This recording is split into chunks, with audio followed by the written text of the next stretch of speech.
नमस्कार, मैं हूं आपके साथ मयंक। आज 17 तारीख है और मैं सीधा मुद्दे पर आना चाहता हूं। देखिए, जुम्मे का मौका है और इस मौके पर ईरान और अमेरिका की जंग अपने सबसे भयानक दौर में पहुंच चुकी है। और अब जो हमले अमेरिका की तरफ से किए गए हैं उसमें ईरान के इंफ्रास्ट्रक्चर को निशाना बनाया गया है। देखिए, इस बात का अंदेशा था, ईरान को पहले से जानकारी थी इस बात की कि ऐसा हमले हो सकते हैं।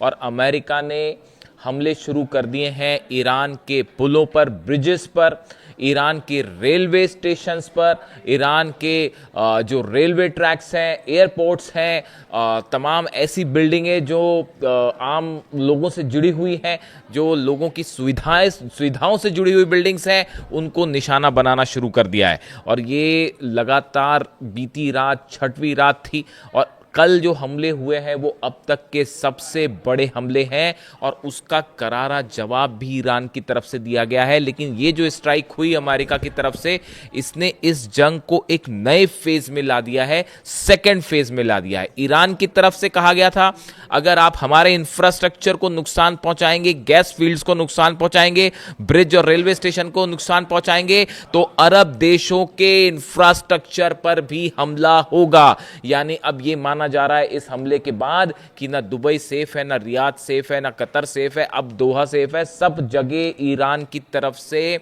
इंफ्रास्ट्रक्चर को निशाना बनाया जा सकता है। बीती रात दुबई में जो पैनिक था कि हमला हो गया है, हमला हो गया है, पूरी रात दुबई जागता रहा। ऐसे हालात थे कि कब कहाँ क्या हो जाए, सायरन बजते रहे।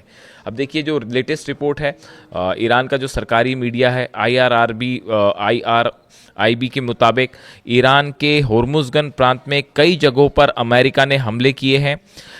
ये हमले मुख्य रूप से बंदर खमीर काउंटी के कोहरिस्तान और शोर नदी के पास हुए हैं, जहां 2 पुलों को निशाना बनाया गया है। फाइटर जेट से और टॉम हॉक मिसाइल से कोहरिस्तान और शोर नदी के पास 2 ब्रिजेस को नुकसान पहुंचाया गया है। शाहिद रजाई पोर्ट और बंदर अब्बास रेलवे से जुड़ी पैसेंजर और मालगाड़ियां यहां से गुजरती हैं, इन ब्रिजेस को नुकसान पहुंचाया गया है। देखिए, मैं इसका जिक्र इसलिए कर रहा हूं क्योंकि ये लोकेशंस बड़े सोच समझ के चुनी गई हैं। बंदर अब्बास से शाहिद रजाई पोर्ट पर किसी तरह के हथियारों का लाना ले जाना ना हो पाए, मिसाइल्स को अगर आप ट्रांसपोर्ट करते हैं तो वो ना हो पाए ट्रेन के जरिए, इस वजह से इस ब्रिजेस को नुकसान पहुंचाया गया है। अगर आप कोई किसी तरह का हथियार या फ्यूल्स या किसी इस तरह से जुड़ा सामान अगर ईरान ट्रांसपोर्ट करना चाह रहा है बंदर अब्बास और शाहिद रजाई पोर्ट के बीच पे, तो उसको रोकने के लिए जो है इन ब्रिजेस को नुकसान पहुंचाया गया है। इसके अलावा आप देखिए, रिपोर्ट के मुताबिक होर्मुजगन गवर्नमेंट ने जो बताया है कि कोहरिस्तान ब्रिज के अलावा गिरी बे ब्रिज, जिसे प्रांत के मुख्य ट्रांसपोर्ट लिंक में से एक बताया है, उस पर भी हमला किया गया है। इसके अलावा खमीर काउंटी में पुलों को नुकसान पहुंचाया गया, जिसमें कई लोगों के मारे जाने की खबर है। यानी आप देखिए, जो हमले अमेरिका ने किए हैं बीती रात, इन हमले की सबसे खास बात यह है कि ये हमले उन स्ट्रैटेजिक लोकेशंस पर हुए हैं जहां से ईरान का ट्रांसपोर्ट सिस्टम काम करता है, उसको रोकने की, उसको तबाह करने की कोशिश की गई।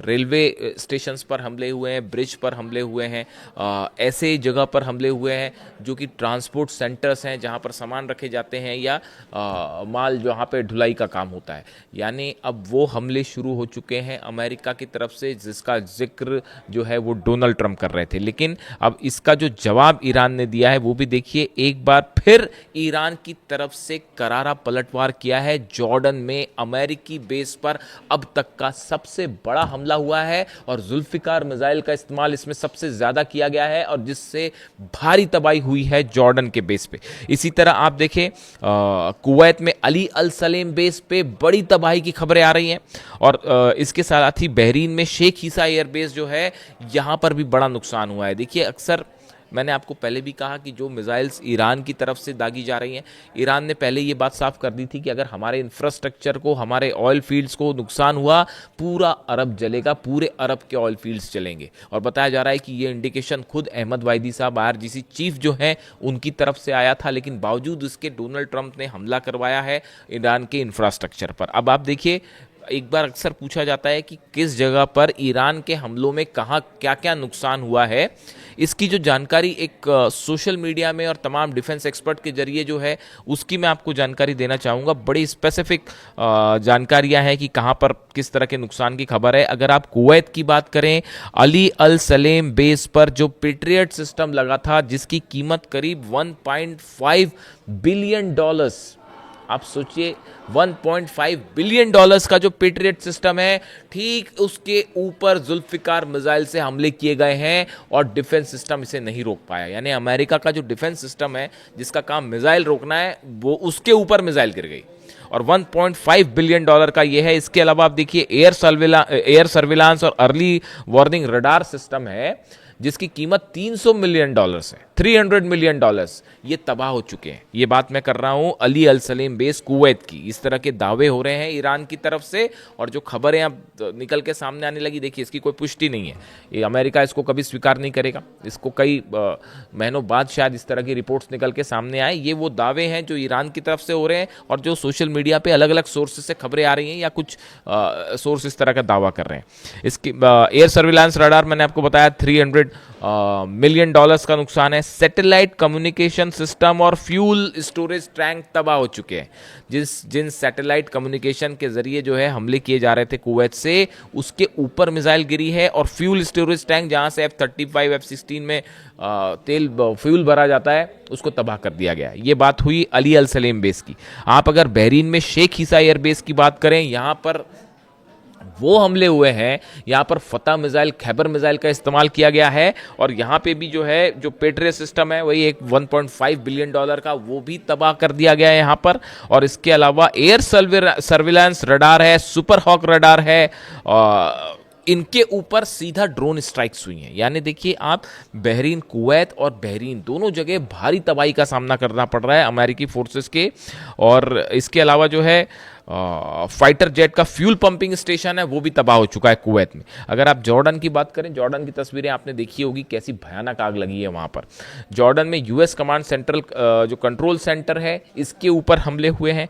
फाइटर जेट सेंटर्स जो हैं वो तबाह हो गए जहाँ से इन्हें कोऑर्डिनेट किया जाता है, या हैंगर्स जो है हैंगर जहाँ पर रखे हुए थे F-18 खड़े होते हैं जहाँ पर F-18 F-35, उसको तबाह कर दिया गया है। यानी आप देखिए बहरीन में, जॉर्डन में, कुवैत में भयंकर तबाही हुई है, बड़ा नुकसान हुआ है अमेरिकी पोर्ट्स का। यानी जो नुकसान की खबरें ईरान से हैं, ईरान में कोई शक नहीं इस बात में, इंफ्रास्ट्रक्चर पे भी हमले शुरू हो गए हैं।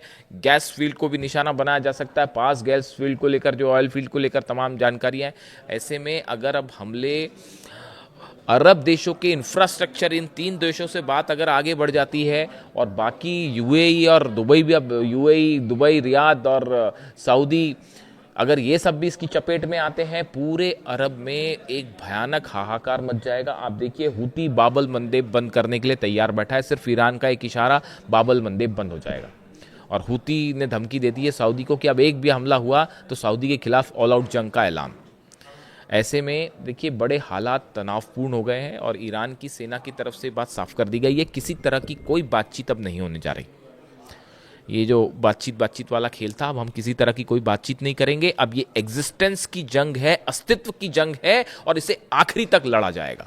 ये शायद वही बात है जो अली खामनेई साहब की, अगर आप मेरे को उम्मीद है कि आप मेरे व्यूअर्स हैं तो ना ही भूले होंगे उस बात को, जब 12 दिन की जंग के बीच में जब अली खामनेई साहब को डोनाल्ड ट्रंप और नेतन्याहू धमकियां दे रहे थे, उस समय में वो भी शुक्रवार था, वो भी जुमे का दिन था, और तेहरान में खुली मॉस्क में आके शेर की तरह नमाज पढ़ी थी अली खामनेई साहब ने, और वहां से उस जंग में मोड़ आ गया था और ईरान ने जीत हासिल करी थी इजराइल के ऊपर। जो 12 दिन की जंग थी उसकी बात आज भी ईरान फ्राइडे के दिन अली खामनेई साहब की उस नमाज को याद कर रहा है।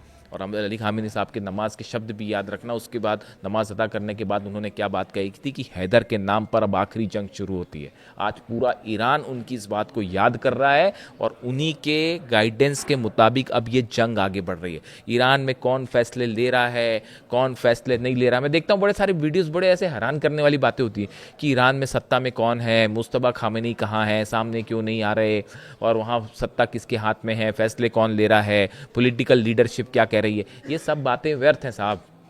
इस चक्कर में मत पड़िए। मैं आपको बताऊं हकीकत क्या है। 30 साल से अली खामनेई साहब फैसला ले रहे थे और आज वो नहीं है तो भी अली खामनेई साहब ही फैसला ले रहे हैं। उन्होंने जो रास्ता बताया था उसी रास्ते पर ईरान की सेना IRGC आगे बढ़ रही है। अली खामनेई साहब के शब्द थे। देखिए फ्राइडे है तो फ्राइडे तो बात होती है अली खामनेई साहब की, वो तो अनफॉर्चुनेटली इस जंग की बात करनी पड़ जा रही है और इन सब की बात करनी पड़ जा रही है, वरना बात तो ह्यूमैनिटी की होनी चाहिए और अली खामनेई साहब की होनी चाहिए। एक उनका बयान सुन रहा था, मैं उनके वीडियोस देखता रहता हूँ, पढ़ता रहता हूँ, पता ही आपको। कल एक मैंने उनका फिर बयान सुना, उसमें वो ये कह रहे थे कि जंग के दौरान जो लोग शहीद होते हैं या मारे जाते हैं आप उनको मरा हुआ मत समझिए। जो जंग में देश के लिए अपनी जान कुर्बान कर देते हैं आप उनको कतई ये मत समझिए कि वो अब इस दुनिया में नहीं है। वो हमेशा आपके साथ होते हैं, वो हमेशा आपके साथ होते हैं। ये बात खुद अली खामनेई साहब के थे, ये शब्द उन्हीं के थे अली खामनेई साहब के, और ये बात उन पे भी लागू होती है। मैं यही कहना चाह रहा हूँ कि अली खामनेई साहब हमेशा ईरान के साथ थे और आगे भी हमेशा रहेंगे। उनके नक्शे कदम पर पूरे ईरान के 9 करोड़ लोग चल रहे हैं और नतीजा ये है कि सब कुछ करने के बाद भी आज दुनिया के सुपर पावर्स ईरान में कदम रखने की हिम्मत नहीं जुटा पा रहे। Thank you so much.